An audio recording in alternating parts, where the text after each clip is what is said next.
تاریخ مشکلات و مسائل، ابتلاء و آزمائش کی داستانوں سے لبریز ہے۔ مسلمانوں کے خلاف ہر دور اور ہر زمانے میں مخالفت و معاندت کی آندھیاں چلی، نفرت و عداوت کے طوفان اور فتنہ فساد کا سیلاب آیا، مگر اس حق پرست جاباز قوم نے ان سب کا رخ ہمیشہ ہمیش کے لیے دشمنوں کی طرف موڑ دیا۔ لیکن آج بھی عالمی پیمانے پر مسلمانوں کو ہر ملک میں ظلم و ستم کا نشانہ بنایا جاتا ہے، مگر جو شدت ہندوستان کے اندر نظر آتی ہے وہ کہیں اور نظر نہیں آتی۔ جن مسلمانوں نے تحریک آزادی میں اپنے لہو سے مادر وطن کی پیاس بجھائی، جیل کی کوٹریوں اور پھانسی کے تختوں پر آزادی کا نعرہ بلند کیا، جن مسلمانوں نے اپنی 700 سالہ تاریخ میں اس ملک ہندوستان کو دولت و ثروت سے مالا مال کر دیا تھا،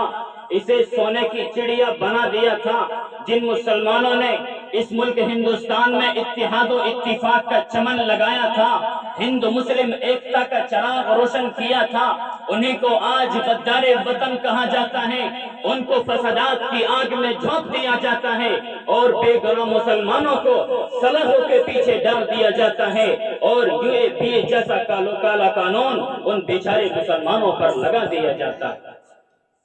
ارے یاد کرو اس وقت کو جب تم انگریز کی جوتیاں صاف کر رہے تھے اور غلامی کا توپ تمہاری گردن میں پڑا ہوا تھا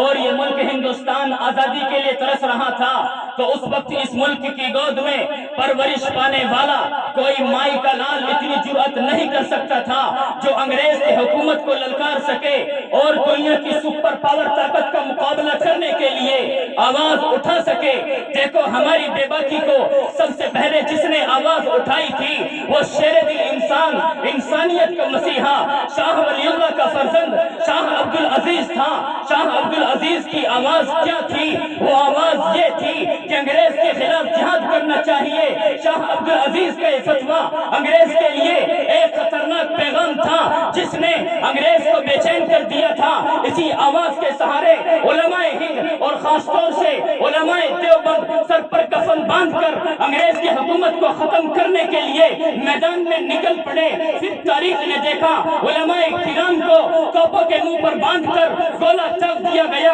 رب کی قسم علماء کرام کے گوشت کے لوتھڑے اڑ گئے اور فضائے آسمانی خون سے رنگین ہو گئی۔ یہ بھی ہوا علماء کرام کے جسموں کو تانبے سے ڈھانک دیا گیا، علماء کرام کے جسموں کو سوبروں کی کھالوں میں بند کر کے جلتے ہوئے تنوروں میں ڈال دیا گیا۔ لمحات تاریخ نے یہ بھی دیکھا علماء کرام کو ہاتھوں پر کھڑا کر کے درختوں سے باندھ کر ہاتھوں کو چلا دیا گیا۔ لاہور کی شاہی مسجد کے صحن میں انگریز نے ایک پھانسی کا پھندا بنایا تھا اور ایک دن میں 80 علماء کرام کو پھانسی دی جاتی تھی، اور یہ بھی ہوا علماء کرام کو دریاؤں میں ڈال دیا جاتا اور اوپر سے گولیوں کا نشانہ بنا دیا جاتا۔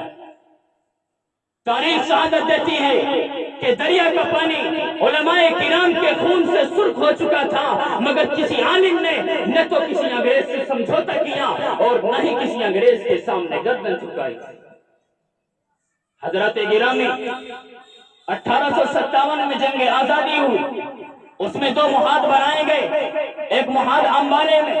جس کی قیادت حضرت جعفر تھانیسری نے کی، دوسرا محاذ شاملی میں جس کی قیادت حضرت حاجی امداد اللہ مہاجر مکی نے کی۔ اس شاملی کی لڑائی میں مولانا رشید احمد گنگوہی کو زخم آئے، مولانا قاسم نانوتوی زخمی ہوئے، حافظ ضامن شہید ہوئے، بے شمار علماء کرام کو شہید کر دیا گیا، مگر فتح نصیب نہ ہو سکی۔ لیکن پھر بھی آزادی دل میں موجود تھی، جس کی وجہ سے انگریز کافی خوفزدہ تھا۔ 1857 کی جنگ آزادی کے بعد حکومت برطانیہ نے اپنے ہندوستانی مدراء سے مشورہ کیا کہ بتاؤ ایسی لڑائی کے چلتے ہوئے ہماری حکومت کیسے برقرار رہ سکتی ہے، اس لیے کوئی تجویز اختیار کی جائے۔ تو اس وقت اس ملک کے اندر سب سے بڑا سیاستدان ڈاکٹر ولی میور تھا، اس نے کہا کہ اس ملک کے اندر سب سے زیادہ بیدار مسلمان ہیں، مسلمانوں نے ہی فتوی جہاد دیا ہے اور جنگ آزادی بھی مسلمانوں نے ہی لڑی ہے، اور جب تک ان کے دلوں کے اندر جذبہ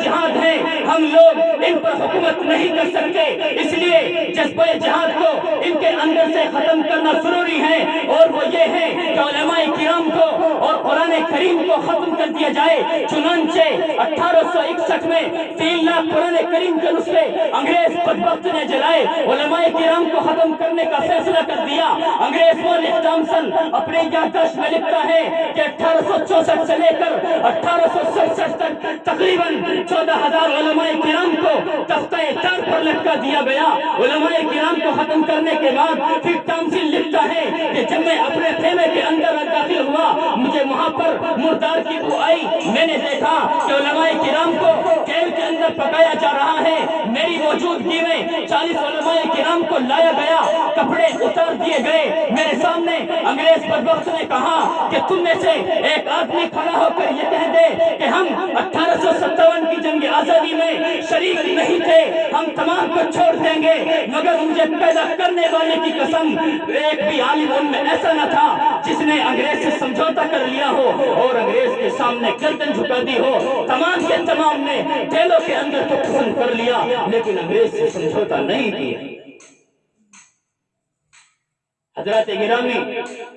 صدیوں کی غلامی کے بعد بڑی جد و جہد اور بیلوس قربانی کی بدولت یہ ملک ہندوستان 15 اگست 1947 کو انگریزوں کے ظالمانہ چنگل سے آزاد ہوا۔ طویل تاریکی کے بعد آزادی کا سورج طلوع ہوا۔ ہمارے دیش کے ہندو مسلم رہنماؤں نے ایک ناقابل برداشت مصائب و آلام جھیل کر اور اپنا عیش و آرام تج کر کے ایک آزادی جیسی نعمت حاصل کی، اور اس کے 15 دن بعد یعنی 29 اگست 1947 کو ہمارے دیش کے اندر ایک میٹنگ بٹھائی گئی جس کے سربراہ ڈاکٹر بھیم راؤ امبیڈکر کو بنایا گیا تاکہ اس ملک ہندوستان کے اندر ایک قانون بنائیں، ایک آئین بنائیں۔ پھر اس ہندوستان کے اندر اس آئین کو نافذ کیا گیا تاکہ مسلمانوں کو برابری کا حق مل سکے اور ہر ایک اپنی آسانی کے ساتھ زندگی گزار سکے۔ لیکن آج حالات کیا بنے ہیں آپ سبھی حضرات کو معلوم ہے۔ بس میں ان چند باتوں پر اپنی تقریر کو ختم کرتا ہوں۔ دعا کرتا ہوں کہ اللہ تعالی ہم سب کو مجاہدین آزادی کے لیے حد درجہ دعا کرنی چاہیے کہ اللہ رب العزت مجاہدین آزادی کے درجات کو بلند فرمائے اور ہم سب کو وطن کی بقا کے لیے ہمیشہ لڑنے والے بنائے۔ آمین وآخر دعوانا الحمدللہ رب العالمین۔ نعرہ تکبیر، نعرہ تکبیر، ہندوستان یوم جمہوریہ، علماء دیوبند، علماء دیوبند، مولانا قاسم نانوتوی، نعرہ تکبیر، مدارس اسلامیہ، مدارس اسلامیہ